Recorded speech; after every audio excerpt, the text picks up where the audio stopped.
दोस्तों, वर्ष 2026 में सीता नवमी यानी जानकी जयंती 25 अप्रैल शनिवार को मनाई जाएगी। यह पावन पर्व वैशाख मास की शुक्ल पक्ष की नवमी तिथि को मनाया जाता है।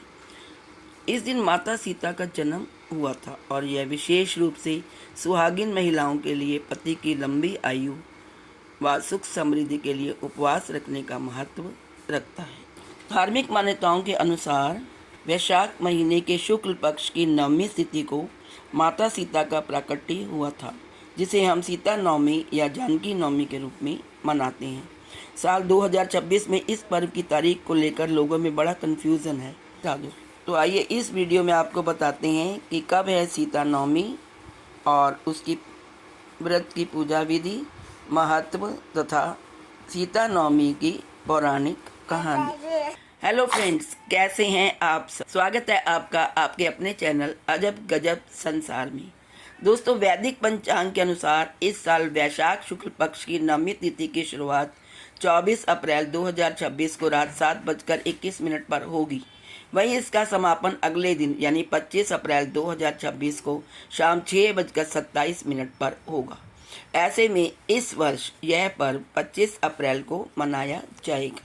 आइए जानते हैं सीता नवमी का धार्मिक महत्व। पौराणिक मान्यताओं के अनुसार मिथिला के राजा जनक जब यज्ञ की भूमि तैयार करने के लिए हल चला रहे थे, तब उन्हें भूमि के नीचे से एक कलश में माता सीता कन्या के रूप में प्राप्त हुई। इस व्रत को रखने से सौभाग्य की प्राप्ति होती है। मान्यता है कि जो महिलाएं इस दिन व्रत रखती हैं और माता सीता की पूजा करती हैं, उन्हें देवी की तरह ही सहनशीलता, त्याग और समर्पण का वरदान मिलता है। मान्यता है कि इस दिन केवल माता सीता ही नहीं बल्कि भगवान श्री राम की पूजा भी बहुत फलदायी मानी जाती है। इनकी साथ पूजा करने से वैवाहिक जीवन में आने वाली बाधाएं दूर होती हैं। इस दिन पृथ्वी का पूजन भी किया जाता है। माता सीता को भूमि पुत्री कहा जाता है, इसलिए यह पर्व प्रकृति और पृथ्वी के प्रति सम्मान करने का भी दिन है। आइए अब जानते हैं सीता नवमी पर व्रत की पूजा कैसे करें। इस दिन सुबह जल्दी उठकर स्नान करें और व्रत का संकल्प लें। घर के मंदिर में माता सीता और भगवान राम की प्रतिमा स्थापित करें। उन्हें पीले फूल, श्रृंगार की वस्तुएं और भोग अर्पित करें। इस मंत्र श्री जानकी रामाभ्य नमः का 108 बार जप करें। उन्हें पीले फूल, श्रृंगार की वस्तुएं और भोग अर्पित करें। इस मंत्र श्री जानकी रामाभ्य नमः का 108 बार जप करें। सीता नवमी की कथा का पाठ करें। अंत में आरती करें और प्रसाद वितरित करें। दोस्तों, आइए अब सुनते हैं सीता नवमी की पौराणिक कथा।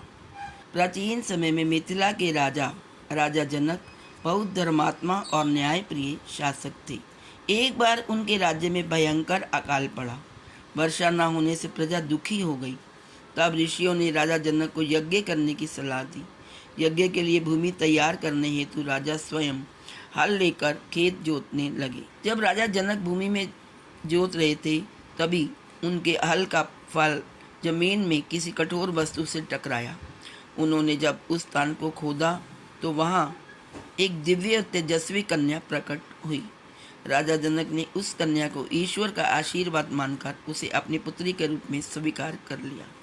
चूँकि वे धरती से प्रकट हुई थी, इसलिए उनका नाम रखा गया सीता। राजा जनक और रानी सुनैना ने माता सीता का पालन पोषण बड़े प्रेम से किया। बचपन से ही वे अत्यंत गुणवान, विनम्र और धार्मिक स्वभाव की थी। जब माता सीता विवाह योग्य हुई, तब राजा जनक ने उनका स्वयंवर आयोजित किया।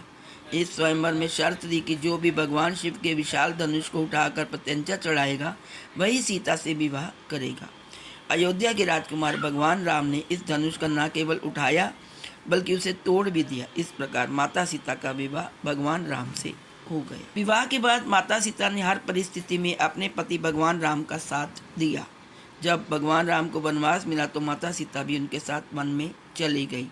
वनवास के दौरान उन्होंने अनेक कठिनाइयों का सामना किया, लेकिन कभी अपने धर्म और मर्यादा से विचलित नहीं हुई। रावण द्वारा अपहरण के बाद जब भगवान राम ने उन्हें वापस लाया तो माता सीता ने अपनी पवित्रता सिद्ध करने के लिए अग्नि परीक्षा दी। वे इस परीक्षा में पूर्णतः शुद्ध सिद्ध हुई। तो दोस्तों, ये कहानी हमें क्या सिखाती है? धैर्य और त्याग जीवन के सबसे बड़े गुण हैं, जो कि सीता माता में थे। कठिन परिस्थितियों में भी धर्म का पालन करना चाहिए। नारी शक्ति, सम्मान और आदर्श का प्रतीक है। सीता नवमी केवल एक त्योहार ही नहीं, बल्कि आदर्श जीवन जीने की प्रेरणा है। माता सीता का जीवन हमें सिखाता है कि सच्चाई, प्रेम और समर्पण से हर कठिनाई को पार किया जा सकता है। तो आप सबको मेरी तरफ से सीता नवमी की हार्दिक शुभकामनाएं। Like, share and subscribe. Thank you so much.